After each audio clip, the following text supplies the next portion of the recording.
A splash of rainy and inclement weather swept across the southeast of Australia, hitting 3 states and an area with heavy storms and heavy rain. Floods hit regions like New South Wales, Victoria, and Tasmania. Sydney has already suffered the full force of a severe thunderstorm overnight, and western and southwestern suburbs such as Parramatta, Lidcombe, Auburn and Liverpool have experienced torrential rains and flash floods. The State Emergency Service responded to more than 70 emergency calls with cars stuck in floodwaters.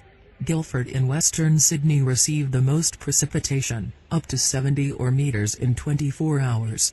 Part of the reason for these conditions is the former tropical cyclone Seth, which for several days in a row hit southeast Queensland and northern New South Wales in a dangerous wave. Ex-tropical cyclone Seth and a high-pressure cyclone south of it combined to drive a mass of moist air through eastern and southeastern Australia.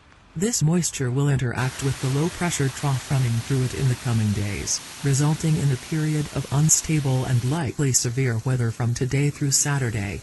Several thunderstorms in southern NSW and eastern Victoria have been piling up, and showers will hit parts of eastern NSW this morning.